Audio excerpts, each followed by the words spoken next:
Alrighty. We are live. We are live, and live. So let me get started here. Thanks for jumping in here. If you guys are watching, if you're watching me on Facebook or YouTube, make sure that you approve the link above the post so that I can see your name whenever if you have a comment or a question.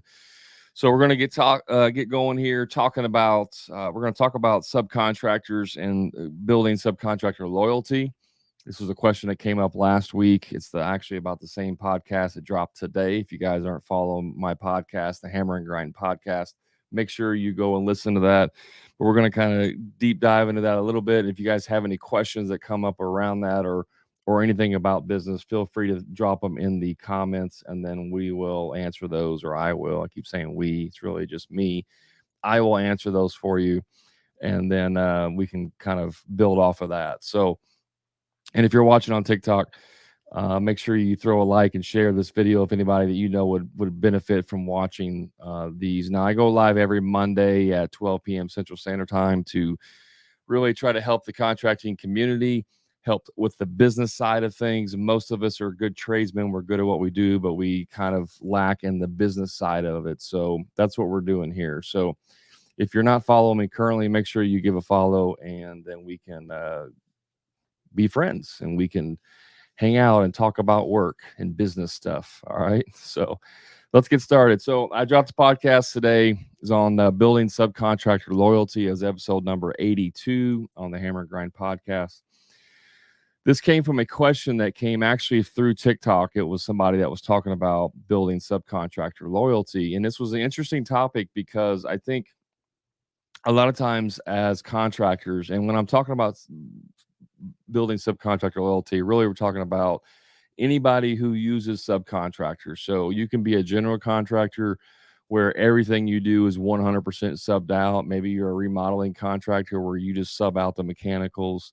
Maybe you do a specific thing and then you just have one trade that you sub out the other part, whatever it is. If you're using someone in the capacity of a subcontractor, that's who we're talking to. Now, if you're a subcontractor, you may want to stick around because this is going to apply to you. It's just going to apply basically in a 180-degree opposite of what I'm saying. It'll make sense as I get into this.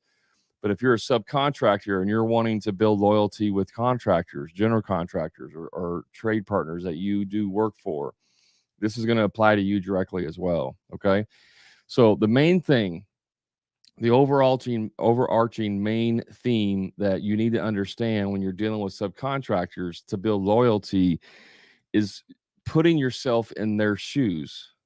What is it like for them to work with you, right? A lot of times that we get stuck in this idea that subcontractors, for some of us, not everybody, but some of us think that like subcontractors are almost like kids. Like we treat them almost like they're our kids, and that we have authority over them. Like, hey, you're working for me. I'm the general contractor. You're the sub. You do what I say, and if you don't, I'm not going to pay you, and all this other crazy nonsense. Okay, it's no different than working directly with a client. It is like a marriage, right? Like you're married to this person, and so you have to basically be on your best behavior while you're dating them, right? So whenever you have a subcontractor, if they're not, and let me back up for a second, just because someone is available. So in other words, if you're looking for an electrician, let's say you need an electrician and you go and you find an electrician somehow, whether you search on Google or your friend tells you he uses this guy or whatever it is, and you talk to this electrician, just because they're available or because they're an electrician or because their prices are right does not mean by default that they're going to be a good fit for you, right? You have to vet them 100%. Now, maybe you test them out on a small job. Maybe you got a little small bathroom remodel coming up and you just need to have a receptacle moved, or added or whatever, some small job. And you're like, hey, I need to test them out, see if they're going to be any good before I use them on all my projects. And you use them. That's an okay way. It's a good way, right? To kind of weed them out. But just like in a relationship, everybody's going to be on their best foot first, right? Everybody's going to be doing their best when you first start. That's just how it is. It's not until 5, 6 jobs in, 5, 6 months later, whatever, where they kind of level out.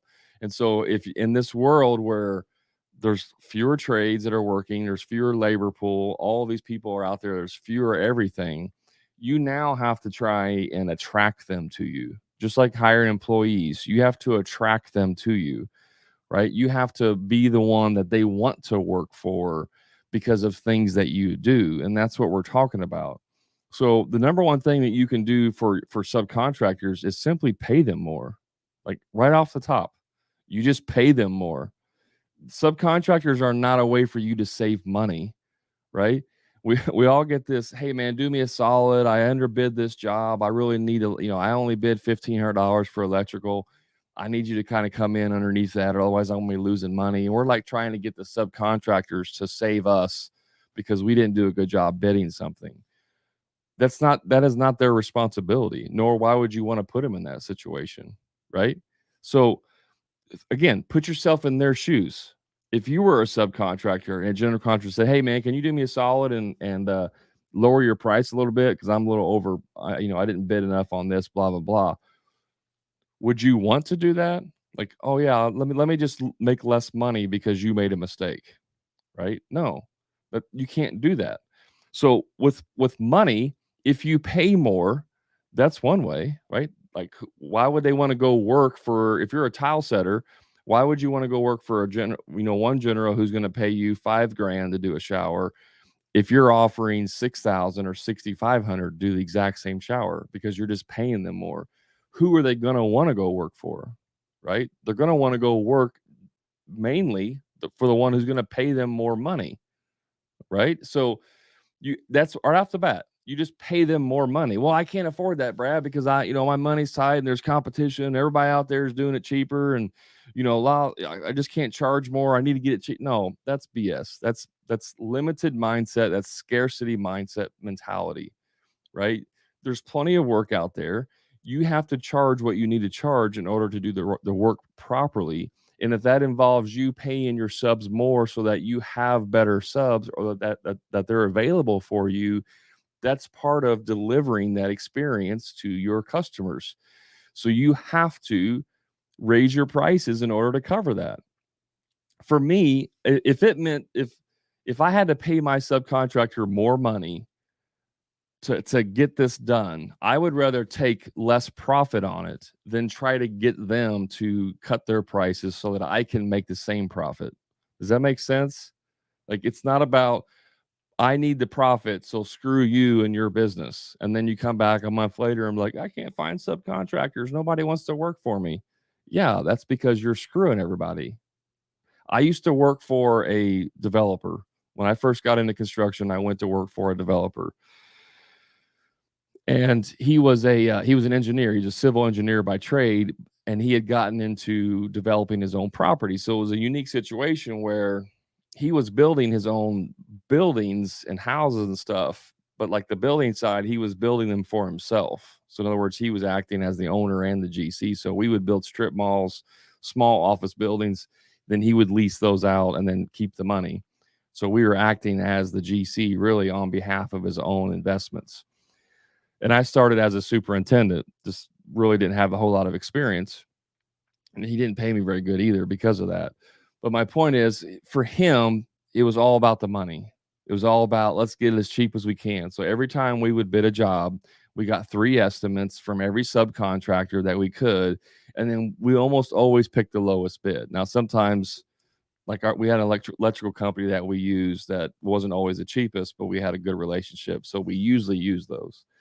But every job, it was 3 estimates, 3 estimates, 3 estimates.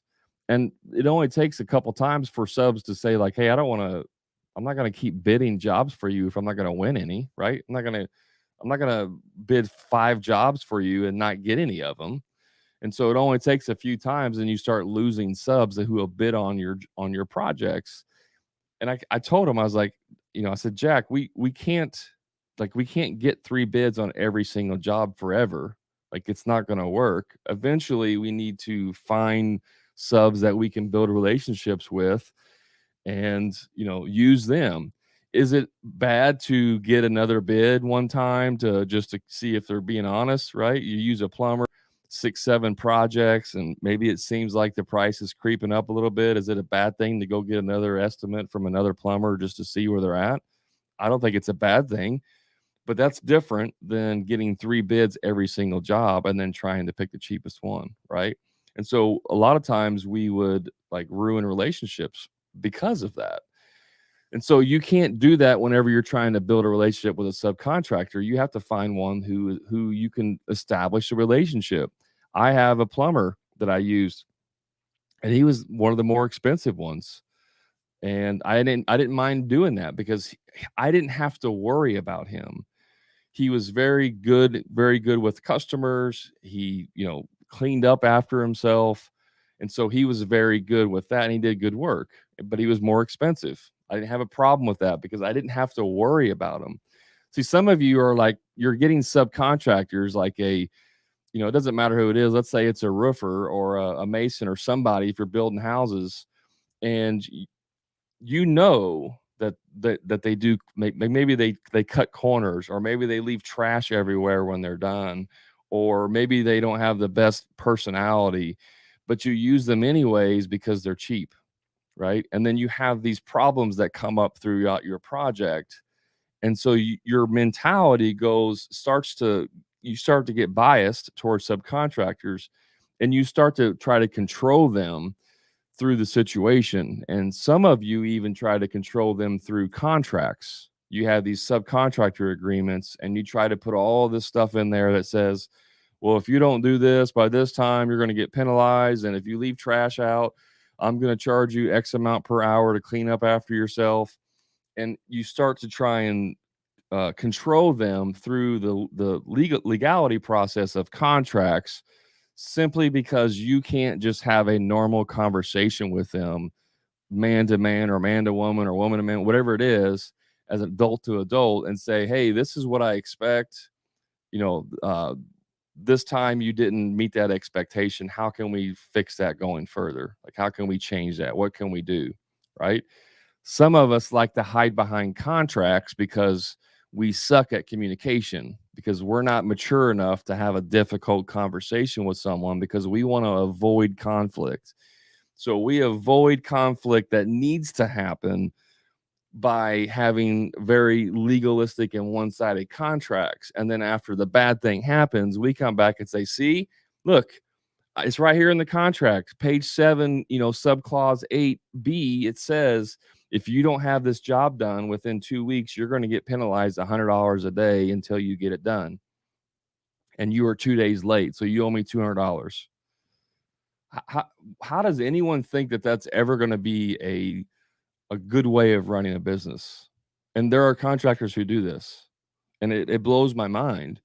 Instead of penalizing our subs, we need to incentivize our subs.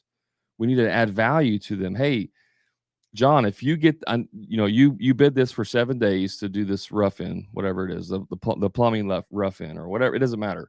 You bid it for 7 days. If you can get this done in 5 days or however many days earlier you get it done, I'll give you $100 bonus for every day you get it done early, or I'll give you an extra $600 or $500 or $1,000 or whatever it is. If you can get it done in a quicker time, as long as the quality is still there, because I really need to get this thing turned over quicker. And so if you can help me out that way, I'm going to reward you by paying you more, right? Wouldn't you want to work in that type of environment versus, hey, I really need you to help me out on this job and knock off some money or get it done quicker? Because that we all know that those people who ask for those things, that's how every one of their jobs go. So if you're a contractor, if you're a general contractor and you're every one of the jobs that you do, you have to hurry up and get it done because you're not making money. That's because you suck at running a business. That is not your subcontractor's fault. Usually it's because you're not charging enough because you don't know how to effectively run a business.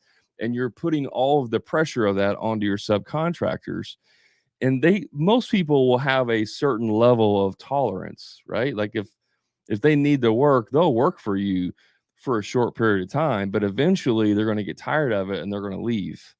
So if you have a problem keeping subcontractors around, you may need to look at how you run your business and how you treat them, right? So you can't just hurry up. We got to get this done on every single job. Now, are there jobs that happen? Absolutely. I don't care if you do 20 perfect jobs in a row, no problems. You're going to have a job where you need to, hurry up and get it done, or ask, if the subs can help you out here or there, or vendors can help you out here or there. That's different. That's different if you do 20 jobs and you pay them full price, and then you have this one job where everything truly goes south. It's a lot easier to go to a sub and be like, "Hey, this is what's going on. We're really, we're in over our heads. We're going to lose thousands of dollars. If there's anything you can do to help us out this one time, I'd really appreciate it. Maybe we can make it up on the next one." Right? It's a lot easier to go to your sub then than it is that every single job you do, you're beating them up on the price. Sometimes if they give you a bid, like let's say you have a tile guy again, he gives you a bid for a shower, it's $5,000. Like that's got to be more than that. Like how are you making any money doing that? Right? You could say, hey, I'll tell you what, five seems a little low, actually. Would 6,000 be better? I mean, would that, because it seems like you're not making, like, I don't even know how you're making money with 5,000, to be honest. How about I pay you 6,000? How would that work? Do you think a subcontractor is going to be like, no, no, no, no, I don't want you to pay me more money. I only want to make 5,000. Do you think that would possibly increase the value that you have towards them if you're able to pay them more? In other words, pay them what they're worth. I mean, if they're appropriately charging you, meaning they're on the higher end, I'm not saying you should suggest more money. But if you know for a fact that they're underbidding what they do, like if you're like, man, this guy's really good at what he does, he just doesn't know his own value, so I'm going to take advantage of him and get him for super cheap. If you're doing that, maybe that's why you're, having problems, because if the guy is doing good and he's undervaluing him and he's in the crazy cycle, which I've talked about, and he's not making enough money, how long do you think it's going to be before he goes out of business because he's not making any money? And now you're back in the boat of trying to find another tile guy, right? Nick says, if you're subbing out a tile job for 6, are you charging 8 for it? No, I'm not. I'm charging 12 for it, Nick. If I'm paying 6, I'm charging the customer 12, because we do 100% markups here. Maybe you're new here, I don't know, but we do 100% markups because we get a 50% gross profit on our jobs. That's how you run a healthy business. So if the tile guy comes back and says $5,000, I'll do his bathroom for 5. Typically you would charge 10, right? You would mark it up to 10. I'm saying you tell him I'll pay you 6 and then mark it up to 12. So you're actually charging the customer $2,000 more, because that's what it takes to run a healthy business, right? So and these are all like fictitious numbers. Like you have to know what makes sense, okay, for everybody watching this. But that's the point as I'm trying to make, is if you know the guy, especially if he's doing good work, maybe he's new, he just started 6 months ago and he's doing really good work. Why wouldn't you want him to succeed? Because as long as he stays in business, then you have someone that can help you, right? This idea of like, we got to take advantage of everyone as long as we can because money's tight is crazy. That's a scarcity mindset. You're not helping anyone by having that mindset. Even in a down market, even when if there's a recession going on, there is still work to be done if you've positioned yourself correctly, if you've used the proper leverage of branding and marketing yourself. You will still be able to get work, and even at a premium, because people who have money, the top 10%, they're not affected by the economy. So there's still always going to be things that they need to be done, especially if you're in like a service type business, like a plumber or electrician. There's always things that need to be done. If you're a roofer, there's always going to be storm and weather things that have to be done. So there's always opportunities, right? You just have to know how to position yourself in the market to be the one that everyone goes to. This is a little off topic here, but a lot of the guys who started their business in the last 2 years, and have not done any marketing or brand positioning whatsoever, when the economy goes into a recession, which, you know, it looks like we are, you guys will be the first one out of business, because you've built your reputation based on referrals, simply because of an over demand for services and a shortage of supply. So you could literally start a job today, throw a magnet on your truck, it says John's Electric, and the phone starts ringing immediately because there's so much work out there. But when the market slows down and there's not enough work, and you've no longer built a brand or any kind of marketing, the phone will not be ringing anymore. And so you'll be the first one to go out of business. I saw it in 2008. I started my business in 2009. Everybody was leaving leaving the industry. I was going into the industry, because anytime you have a mass exodus of anything, that's an opportunity to actually get ahead. And that's exactly what I did. I established a brand, and I used that brand to carry me through for the next 12 years. So if you're not establishing your brand right now, you should be. That's websites, that's reviews, Google My Business, that's vehicle wraps, that's uniforms, that's everything. You may not think you need that stuff right now because your phone's ringing off the hook. I'm telling you, when the phone stops ringing off the hook and you say, "Oh my gosh, I need more work. What do I do? Oh, I need to get a website." Okay, it's too late. That stuff takes 6 months to a year to be fully developed and start returning value to people. You got to start like 2 years ago. So that's a little sidebar for you. All right. Back to the subcontractor values, or not values, but loyalty. So you're going to pay them more money. Now, here's the next thing with money. You pay them right away. Guys, if you're a general contractor, if you're holding money from your subs because you haven't been paid yet by your client, again, you suck at running a business. Because if you've listened to me for half a second and you know the 4 C's of cash flow, if you're charging and collecting enough money appropriately, you will have all of the money ahead of time that you need to pay your subcontractors. So you're always collecting more money than you're going to get billed for. If I'm in the rough out stage of a project and I have an electrical and a plumbing rough out that has to be done, I know I'm going to have to pay the electrician and the plumber when they're done roughing it out, right? So I can collect enough money in my milestones or however it's set up so that whenever they're done, I've already collected the money from the client and I can pay them immediately. Plus, I'm going to have extra money in my bank account to cover transactions that are always floating in the air, because it's never a one for one. It's never, money comes in and then the bill comes and then you pay the bill. Sometimes the bill comes before the money comes in. And so there's always like this fluctuation. That's why you should have extra money in your bank account so that you can cover this stuff. And so when the plumber gets done with his job and he's like, "Hey, I'll be done Friday at 3 p.m." Cool. You show up at 3 p.m. He's cleaning up. You go, whether it's you work this out, whether he sends you an invoice when he's done or he tells you ahead of time and that's what it's going to be, however you work that out. When he's done, you hand him a check immediately or pay him cash or whatever it is you're doing. I wouldn't recommend cash if you're not documenting it, but let's just say you're paying him a check. You write him a check immediately. "Hey, Tim, thanks for your help, man. Here's a check. I'll see you when it's time. I'll give you a call when we're ready for the trim out," or whatever, right? Again, this idea that, "Oh, I can't pay you until I get paid by the client," is ridiculous, right? Because they are not bound by your client paying you. You have a contract with them. Therefore, you should not enter into a contract if you cannot pay back their services. It's no different than getting a loan. Would you go get a loan on a truck for $1,000 if you know that you can't pay back $1,000 a month and for the loan? Most of us would say no, right? And then you're saying, "Well, but Brad, what if the customer doesn't pay me? What if No, they've already paid you. You've already collected the deposit. You've already paid for milestones throughout the project. They've already paid you. This is why you set it up that way. If you do it correctly, you will always have the money to pay your subcontractors. Always. If a change order comes up in the middle of what they're doing, you collect the change order right then.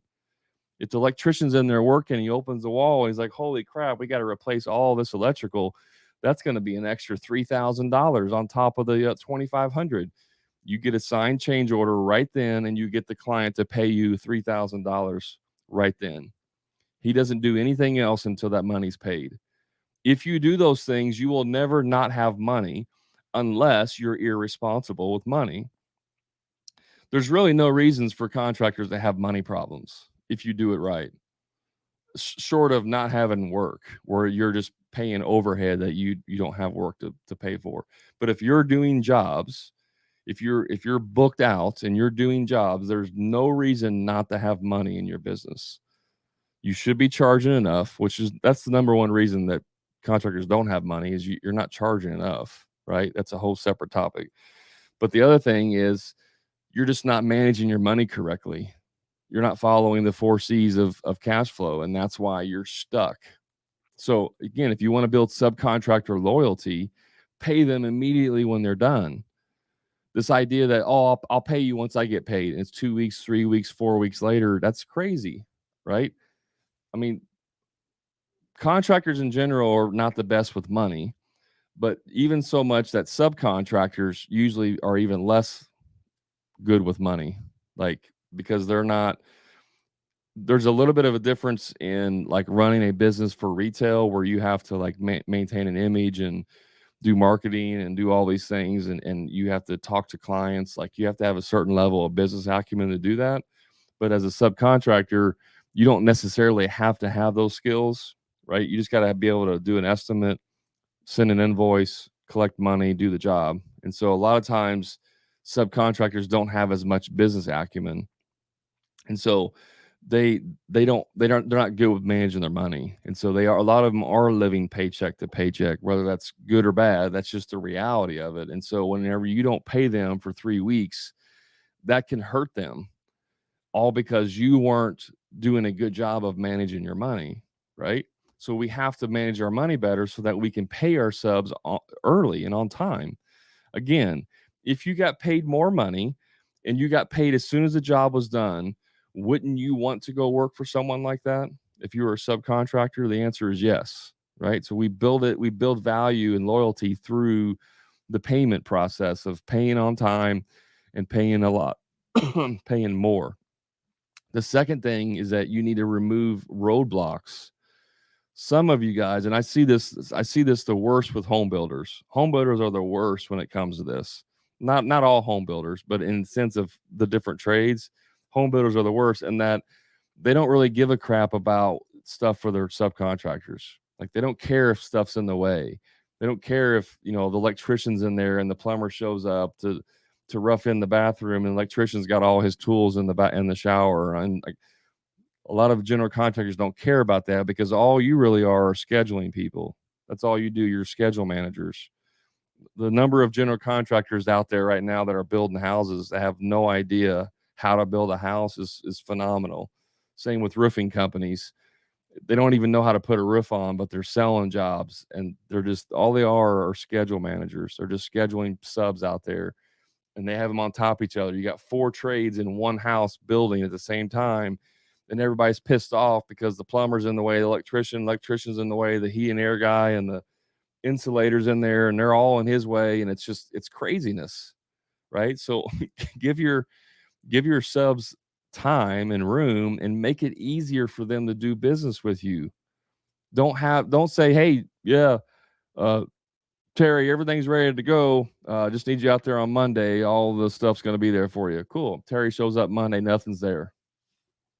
Because you were hoping that they were going to deliver it over the weekend. You were hoping they were going to deliver it Monday morning. You didn't know for sure they were going to. That's just what you were hoping they were going to. And he shows up and he's pissed off because nothing's there. He wastes 3 hours of his time while you try to figure out where the materials are, and blah, blah, blah, blah, blah. Like that's like normal. Like that's the normal stuff that I see like on a daily basis. And then contractors wonder why they're like stressed out all the time. I'm running all over the place. I'm working 16 hours a day. I'm running all over doing all this. And if I look at their business and what they're doing, it's because they're so unorganized and they're like all over the place. Because contractors, we want to get paid top dollar for what we're doing, but we don't want to pay out shit. We're some of the cheapest people out there, and we wonder why we have troubles with that. And by the way, we sell like we buy. So if you buy cheap, that's how you sell to your clients. And so if you're struggling with finding clients that are willing to pay what you're worth, it's because probably it could be one of two things. One, your marketing is way off, so you're attracting the wrong people. But two, whenever the way you're selling your services is you're selling yourself cheap. And so that's why you attract cheap people, right? Because we sell like we buy. So some of you need to start freaking paying more money. You just literally need to pay more money for what you do. You know, I people talk to me about helping them in their business and coaching them in their business. And I know, I mean, based on the conversation I have with them, the challenges they're having, where they're at in their business, where they want to go, like I know that I can help them in their business. It's a no-brainer.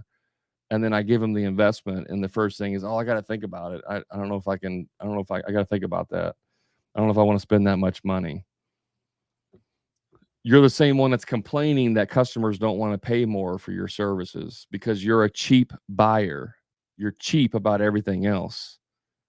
I'm not saying you got to go out and waste money, but a lot of us, myself included, I was this same person, by the way. I had to go through, it took me almost 2 years of getting rid of negative mindsets and beliefs that I had around money to be able to get over that stuff. But a lot of you are cheap. I mean, cheap in your personal life. And then you want everyone to pay you top dollar for what you do. It doesn't work like that. It doesn't. So that's another little sidebar in terms of paying. Pay your guys, pay your subcontractors well, right? Remove the roadblocks for them. Have the materials there for them. Whatever it is, remove those many roadblocks as possible for them. The third aspect of that is communication. We got to do a better job of communicating what's going on and what the expectations are. If we know, like, let's, for example, my plumber says, he's like, I like working for you. He's like, I got about 8 contractors that I work for exclusively. And I like working for you because everything, when I come to your job, I know all the materials are going to be there. I know everything is laid out where it goes. You have the runners down. Everything is protected. I don't have to come in and wear my booties and worry about ruining the carpet and all this stuff because we're doing remodels. And he's like, I like working for you because I know everything is going to be correct and right. Because before the plumber shows up, I've already laid out where everything goes on the wall and the floor with a marker. I've already laid it out. I've removed as many roadblocks as possible and any communication errors as possible. So when the plumber shows up, he knows, oh, we're moving the shower drain over here, 8 inches, or the toilet's getting moved down 12 inches, or the tub is getting installed here, or we're going from a single vanity to a double vanity. And this is, it's a 72-inch vanity. So we got to have 2 sinks here. That's all laid out. It's all there. Now, sometimes I may go over it with him while he's there. Like when he shows up, I may be laying it out at that moment, but it's still laid out so there's no confusion about what's going on. This may seem like not even an issue. I can't tell you how many times it's saved me from having an issue by simply having the vanity on site and delivered before the rough end starts. And I don't know why you would do it any other way, to be honest with you. Like I wouldn't even know why you would not do it this way. But if you don't have like the physical things on site, the plumber can't go out and check. Like we all know, if you've done anything with a vanity, there's different types of vanities. Some vanities have backs on them, some of them don't. Some vanities have drawer bases in the middle and on the sides, and there's different things in the way. Right? Some of them have their furniture style where they don't have sides or whatever it might be. There's different aspects. And so having that on site and saying this is where the drains are going, it's easy for him to go out and look at the vanity and measure and make sure there's not going to be any obstructions whenever we go slide it on there. Right? So simple things like that removes roadblocks for the plumber. If he shows up and there's no vanity, he doesn't know. Like he has to go off what he thinks is going to work. And then you come back in 3 weeks later to install the vanity, and all of a sudden, right where the drain is, there's a drawer stack that it's hitting it because you didn't have that there ahead of time. So remove roadblocks for your subs so that it makes their job easier. At the end of the day, you could simply ask, "Hey, Tom, what can I do to make your job easier?" Like, I want you to be able to show up and enjoy what you do and be good at it and not have any roadblocks. So what can you do? What can I do that will make your job easier? And whatever that is, within reason, right? Make it happen. And this is the same that if you're a subcontractor, you should be doing the same for your general contractors. What can I do to make your job easier? And if both parties are trying to do what they can to make it easier, you will have a very good relationship with each other and you'll both be able to make a lot of money, because at the end of the day, we're in this to make money, right? So develop those relationships, but remove the roadblocks, pay them early, not early, pay them well and pay them quick. And you won't have any problems with subcontractor loyalty, I promise. It won't even be a word in your vocabulary. The ones that are struggling to have loyalty with subcontractors are the ones that don't treat their subs well. So, questions. I know I've been talking for 37 minutes now. What questions do you have for me in regards to all of this? And Anthony, I see if you're still on, I appreciate the comment. So what questions do you guys have for me? It doesn't have to be about subcontractors either. I'm opening it up to anything. If you got any questions around construction business that you want me to help you with or answer, let me know. I'll be able to do that. I'm going to take a drink.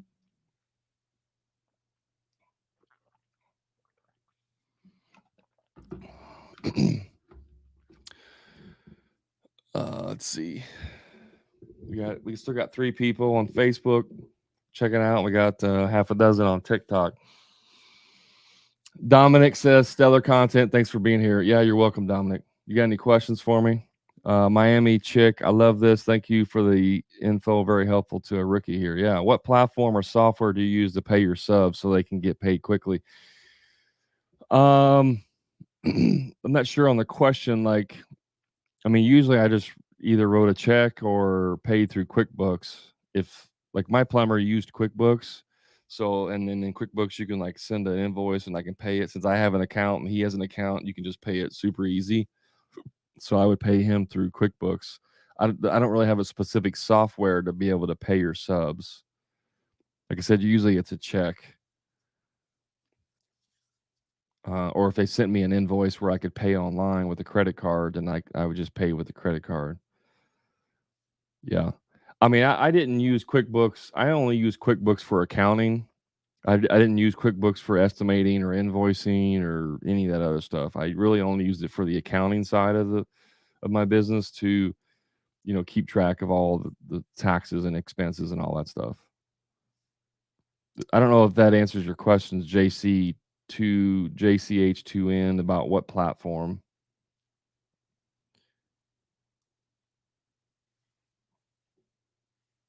Any other questions you guys have while I'm I use Progil, Nick. I use a company called Progil. Miami, yes, I do consulting. Yes. That's why I do these lives, is to promote my consulting business. Nick, I use Progil, PROJUL.com. If you guys go to hammerandgrind.com/Progil. Actually, it's Progil.com/hammerandgrind. Sorry, I got that backwards. If you go to Progil.com, PROJUL.com/hammerandgrind, and is spelt out A&D, hammer and grind, then you can get a $100 credit after a trial period if you want to use that. But I use Progil, and I promote it in my group, and everybody likes to. Not everybody, but several people use Progil and like it. I've used lots of different softwares, by the way, and that was the one that I've liked the most. David Scott says, electrical contractor in the UK. Your content has helped me so much. You're welcome. You're welcome. Our profit is up 600%, and it's thanks to your free advice. Well, that's a good testimonial. You've made 600% more profit just off my free advice. Imagine how much profit people could make if they paid for my good stuff. I don't give all my good stuff away. You got to pay for that. Frank says, I have a B contractor license for about 10 years now, but I hesitate to leave my current job.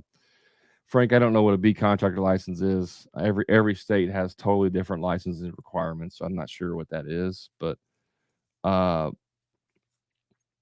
what's the hesitation there? What are you afraid of, Frank? I'm more than happy to spend a minute on this. What's keeping you from leaving your current job? What's the hesitation? What fears do you have? In Miami, chick, yeah, you could send me a direct message. If you're following me, you can send me a direct message. You can also email me if you want. It's info at hammerandgrind.com. Or if you guys want to check out my free Facebook group, I got some people watching from my free Facebook group.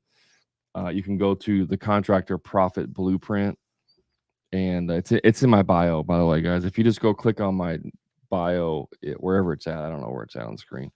If you click on there, there's links in there to all my different stuff. That's the easiest way to get a hold of me on TikTok. Is through the link in my bio.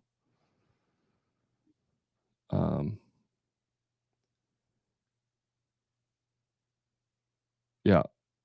So Frank,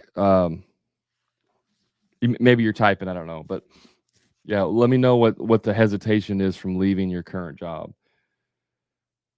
It's the construction right now has been as good as it's been since I've joined construction. Like, I don't know, it's been like 15 years or so since I've been in construction, something like that, 15, 16 years. And this is the best I've ever seen it. And it's only going to continue to get better simply because there's fewer people in the trades. So there's always going to be a high demand. Right now, currently, there's going to be a higher demand than output and supply. And so you're going to be in a good situation. Now, what's going to happen, and it's already happened in the last year, is that everybody who thinks they know what they're doing is going to start their own business because they see all of this money being made. And so you're going to have a bunch of idiots and inexperienced people coming to the market, starting their own business, screwing people over, ripping people off because they don't know what they're doing. And then it's going to give a bad taste in the market again. And so it's interesting. The next 5 years are going to be extremely interesting in construction. I'm comfortable with getting a paycheck every 2 weeks. I know I can make more money if I start my own company. Yeah. So 2 questions for you, Frank. One, do you have enough business like on a regular? It's easy to like work on the side if you're only doing like a bathroom remodel and it takes you a month because every weekend you're working on it. Like that's easy to do that versus having to do 2 or 3 bathrooms in a single month to stay busy, right? So first question is, are you getting enough work based on what you've already done?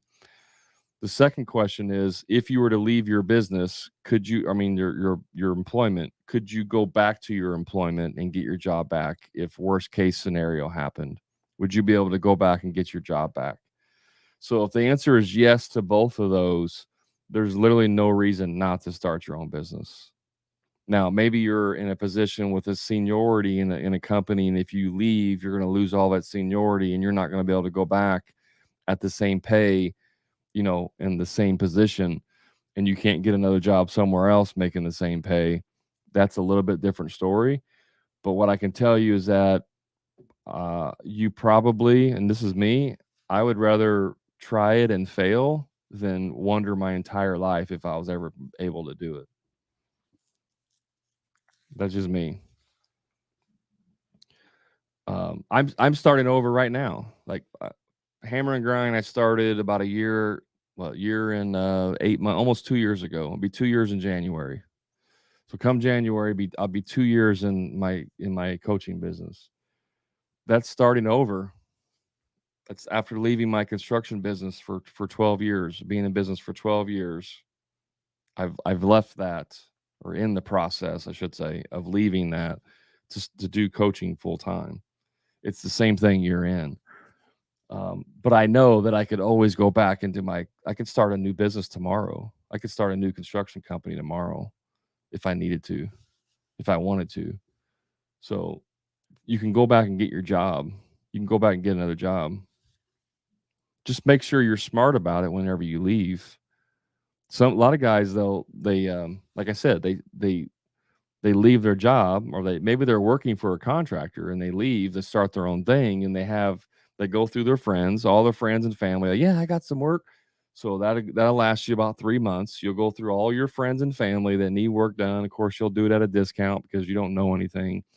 And then after about 3 months, you're like, I don't have any more business.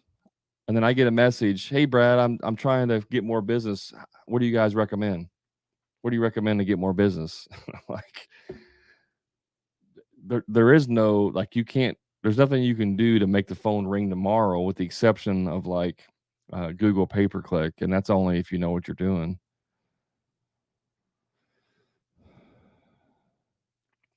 Frank says, I do a lot of concrete work on the side, but just from referrals. There's nothing wrong with referrals, Frank, but you will run out of referrals, and you can't scale referrals.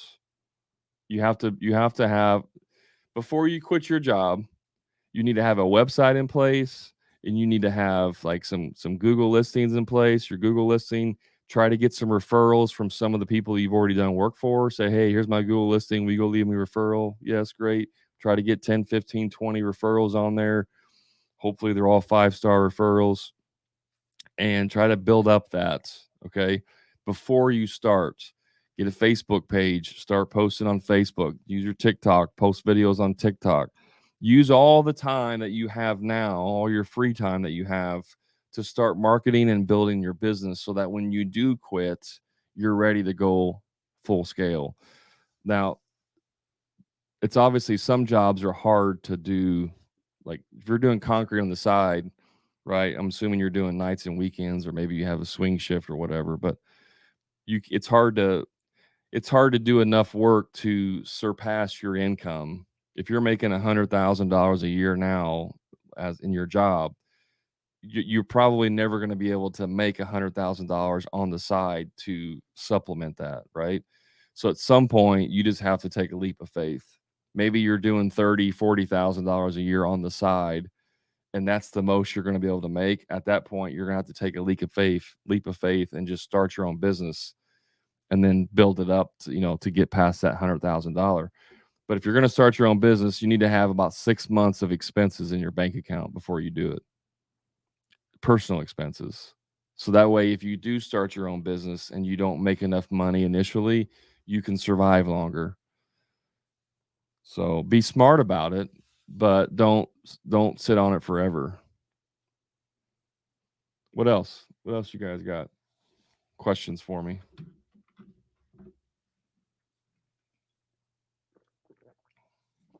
Where am I at? Oh man, I'm way behind schedule. I gotta get caught up. I'm not 2 hours behind. Three. Actually, it's almost 1 o'clock. I'm 3 hours behind.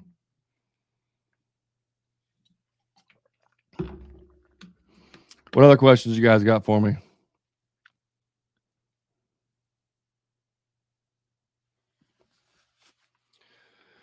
Question: if you're watching this is a little poll for you. If you're watching this, how many of you, drop a one in the comments? Just put a number one. How many of you are selling jobs? If you're a contractor, if you're selling jobs and you're getting a 50% gross profit, in other words, you're marking up your labor and materials 100% or better. If you're getting at least 50% or better on your jobs as a target, and I understand production may be different, but what you're selling jobs at, if you're getting a 50% or better, throw a one in the comments if you are. If you're not getting 50% or better, put a two in the comments. I just want to take a poll here of how many of you are getting that, and how many of you are not. So Neil says not always. Mark says one. That's good. Nick says two. Uh, Doug Straight says, do you still have the handyman end of the business? I don't. I mean, I still own my business, but I'm not operating it currently.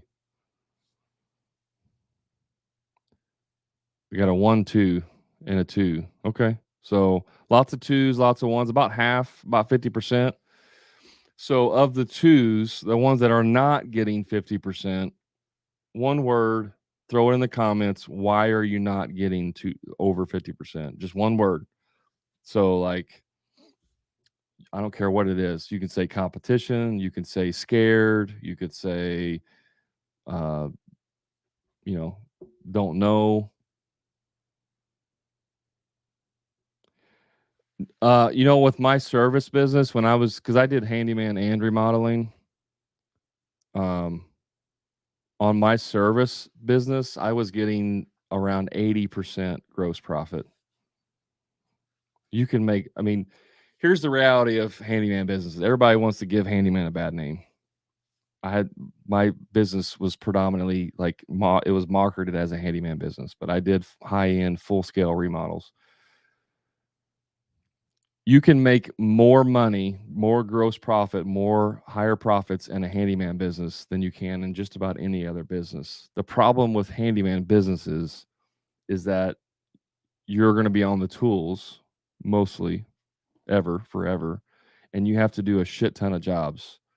So the infrastructure that you need in place, if you want to make really good money with handyman business, I mean like $200,000-300,000 a year in your pocket. If you want to make that kind of money with a handyman business, you have to scale that, and you have to have a lot of people in the infrastructure side to make that happen. But you can be a one man handyman business and easily do over 100,000 a year, easily. It's just you're going to do it for the rest of your life. If that's what you want to do, that's fine. Yeah, large construction margins. Well, it depends, Neo. I mean, commercial and industrial is totally different game, right?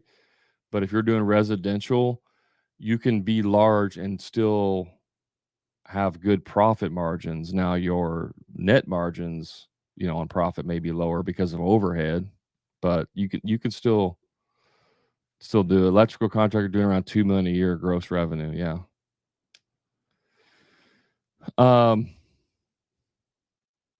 What are you doing predominantly? Are you doing residential or commercial with the electrical, or do you do both? I found that the electrical companies that do those types of numbers typically do both. They'll do predominantly commercial, and then they have a little bit of residential.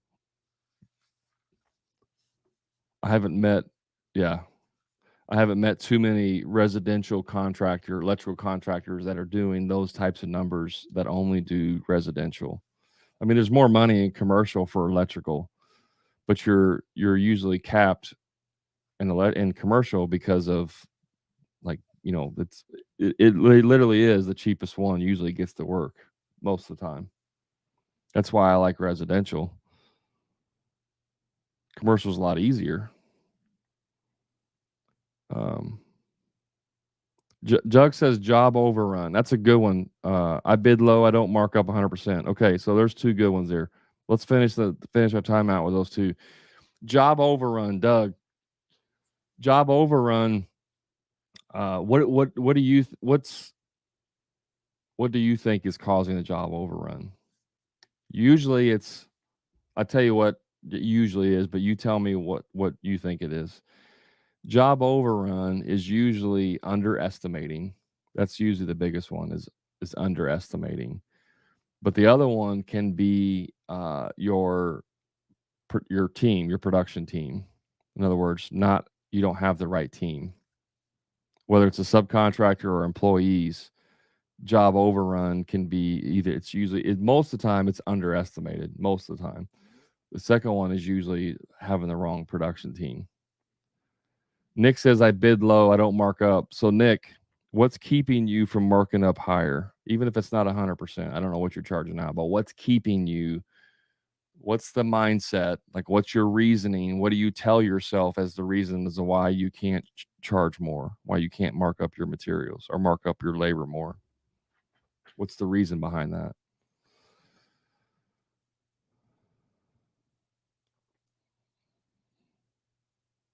If you guys are a 2, if you're not getting that, but you say lack of experience, but what does that mean?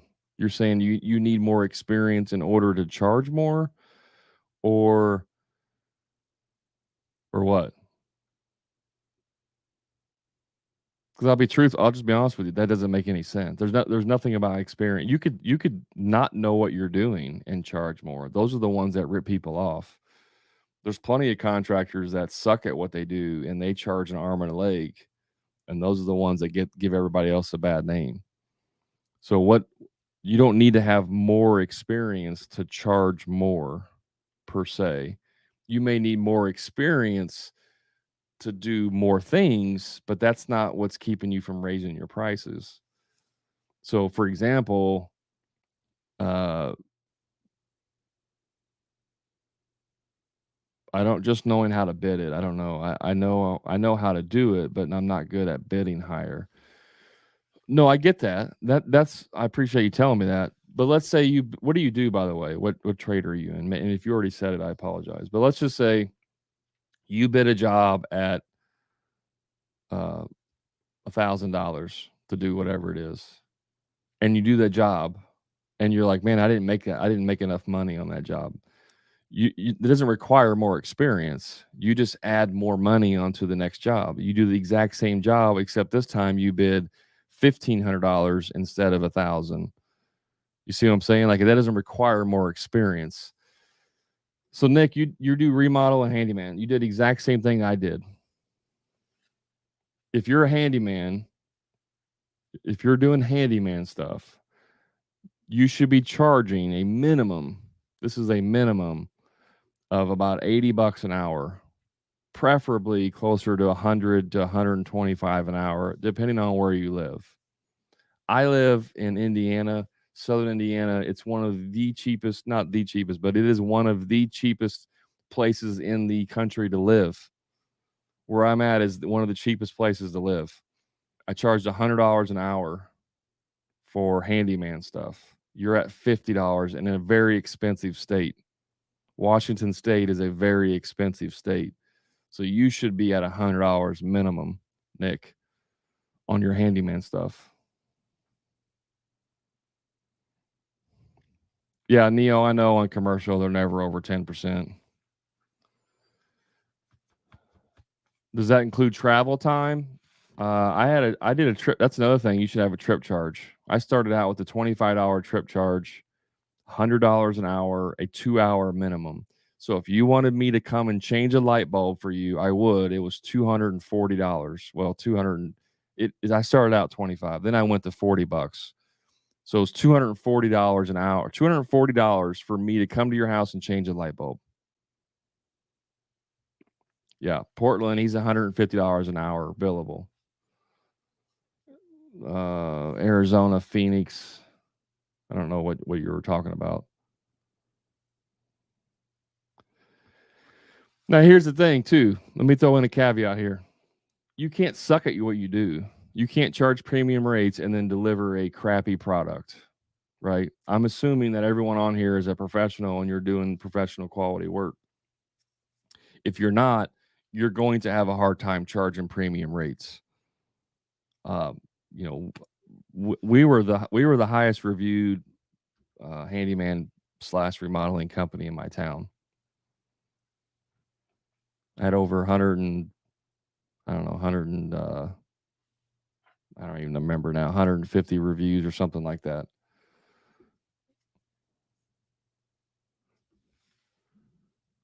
So I hope that's helpful, guys. I hope some of you that are watching remodeling handyman. My suggestion for the remodeling handyman is if you don't want to swing a hammer the rest of your life, you need to transition over into the remodeling. I actually have 2 people that just joined the Profit Club, which is my coaching program, who are both doing handyman and remodeling, and they both are wanting to transition over to doing more remodeling. There's pros and cons to both. I'll tell you right now. However, in the long term, in the long scheme of things, the handyman business model is not a very good business model if you want to scale. That's just from my experience. So if you want to scale your business and ever get off the tools, I would transition over to a remodeling business model, and that may even require you to rebrand. Neil says, I learned not to call it a trip charge, just add it to your first hour rate. That's if it works for you, that's great. I don't agree with the first hour rate. I think it's kind of dumb. I like to keep stuff simple. So I've been charging trip charges for over 2 years. Once I started charging them, I was charging them for 2 years. I think I had one person complain about it. So, um, most of that stuff, by the way, guys, here's your final tip. Most of the stuff when you're charging quote fees is totally how you present it to the customer. So if someone called me and said, "How much do you charge?" I said, "Yeah, we charge $100 an hour. We have a 2-hour minimum and a 25-hour." Well, it was $40 when I got done, and a $40 trip charge. So our minimum charge is $240. I just like that confidence. If you're like, "Well, we do so we charge $100 an hour, and we do have we have a trip charge too." There's no confidence in that whatsoever. So it's all about confidence.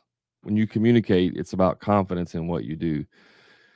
How much do you guys charge an hour? We charge $100 an hour. $100 an hour? Holy cow. How do you sleep at night? I sleep very well, thank you. Would you like me to put you on the schedule or like I mean I'm somewhat joking, but like literally that's confidence. If you're not confident in what you're charging, it's going to come through in your demeanor and they're going to pick up on it and they're going to be like something's not right here. Like he's telling me $100 an hour, but he doesn't it's like he's not maybe he's overcharging me, right?